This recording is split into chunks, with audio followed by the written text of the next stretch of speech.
This Tyla conversation showed me that race is religion. It is not math or science. It's not going to fully translate and be congruent in one country to another. And people are trying to make that happen. And that's why everybody's fighting each other, when really what we should be realizing is that Black Americans want their Blackness to come in a certain kind of way.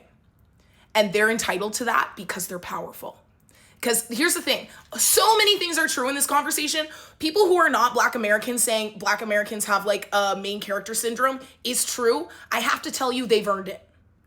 I have to tell you they've earned it. And I have to tell you that every person who's successful, including Taylor Swift, came from Black Americans becoming aware of her in America. And when you want somebody from somewhere else to be successful in America, you're gonna have to be allegiant to the system of what they believe. That religion is, when I say religion, we start to talk about words that become spells, right? I've seen the question asked, like, what is the difference between saying colored and saying the N-word? And you're looking at it from a scientific angle and a mathematical angle that is never, ever going to serve you when it comes to this kind of thing. And this is coming from somebody who's lived in America and not in America and has had my Blackness seen as different. Blackness is so personal, right?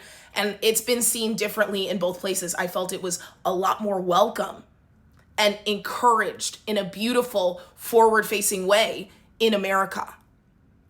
And America really uses the N-word as like an inclusive, like Black Americans, obviously, can use it as an inclusive term of endearment that you will either understand when you're in those situations with people who are saying it like to themselves, to each other, whatever it is, as terms of endearment. There's a comfort there. There's a magic in the way that people have turned something that was against them into something that they've reclaimed. And when you start to question that on a mathematical, scientific level, and you're trying to make it congruent with a word like colored, you're losing. You're losing because it's not math. It's not, I can't explain to you the magic that comes with the power of reclaiming a word for some people. Also, I don't really use that word. So it's not from me like having a personal relationship with the N-word, but you have to let people have personal relationships with it. Do you know what I'm saying? And then when you start to try and iron it out, like, why doesn't it make complete congruent sense? Well, because they're completely different countries where people have been Black in completely different parts of the world, and they've come up with completely different meanings of how they want to do it. And that's their religion. And you have to let people have their religion.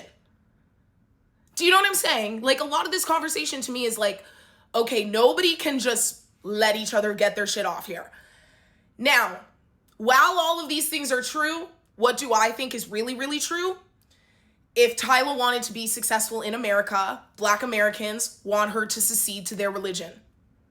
She doesn't have to, but she also doesn't have to be famous in America. And I don't think that all these things can happen at once. I also think the way that some Black Americans are commenting to South Africans is a little crazy and is a little bit like out of pocket. But I get how everybody got there, is what I'm saying. I'm seeing these conversations of people who are Black, not in America, being like, what about my Blackness? And trust me, I've felt that before.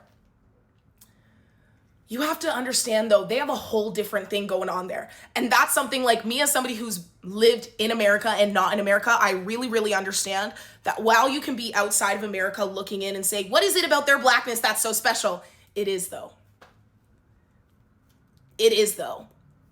And it's because it's Black. It's not, I'm Trini, right? We're not talking about specific places and countries. Like, you kind of know what I'm saying, right? Obviously, I'm getting a little bit, like, bumblefucky in the way I'm talking because we're talking about things that we don't always talk about. When you're in Canada and people ask you, what are you mixed with? They want to hear Trini and Irish. When you're in America and people ask you, what are you mixed with? They want to hear Black and white. Blackness in America has a whole different magic and reclaiming power around it because they've even reclaimed the fact that they don't know where they came from. So because the sense in that is just from sheer grit, that's how I would also explain reclaiming the N-word. And that's something that didn't happen to colored.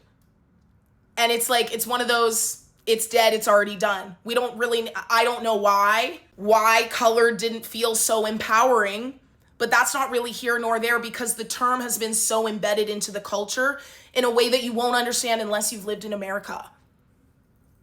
I personally think, I mean, I don't know about London. I don't really know what they're doing over there in regards to that. But it's one of those things where I totally see both sides of people who are not in America being like, well, why do Black Americans think that their opinion matters the most? It's unfortunate, but it does.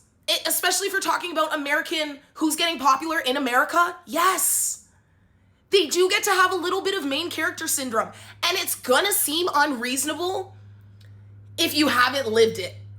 Do you know what I'm saying? Like, it might seem unreasonable the amount of like power Black Americans have and what they've decided is okay and not okay in their religion.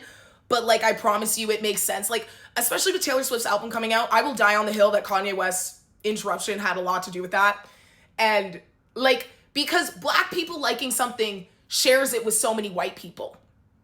That's like the link a lot of the time. And, you know, vice versa can happen, like if you talk about Blondie. This is something I've always been really interested in. But what you can't really do is expect a cultural congruency from one side of the world to the other when we're talking about religion. We're not talking about math. We're not talking about science. The way people see race is very personal. And I think we're seeing right now how much of a religion it is, because you have people on one side saying, well, why are you bowing to this God of the N-word? Why is the N-word okay, but colored is not okay? What about our God?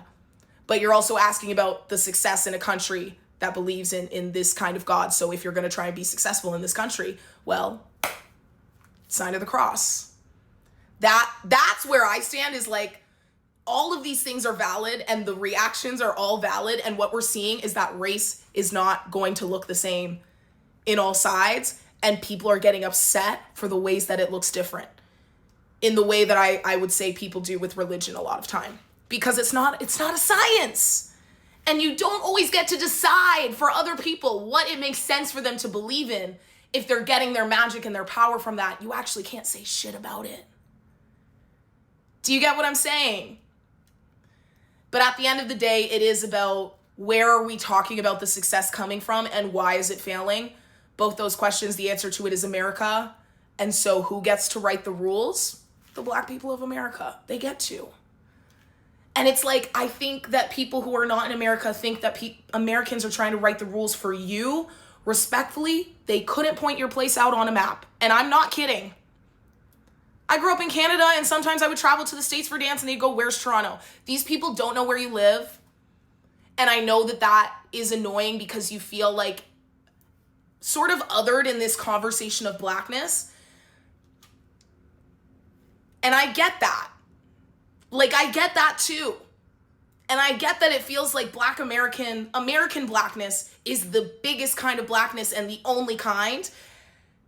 But unfortunately, when we're talking about like world stage and we're talking about entertainment, you do kind of have to take your shoes off in the house that tells you to take your shoes off. But if you're not in that house, do whatever you want. Unfortunately, we're in the house of America. So you're going to have to take the shoes off and follow the rules. I can agree there's some things that don't make sense. But to question do you get what I'm saying?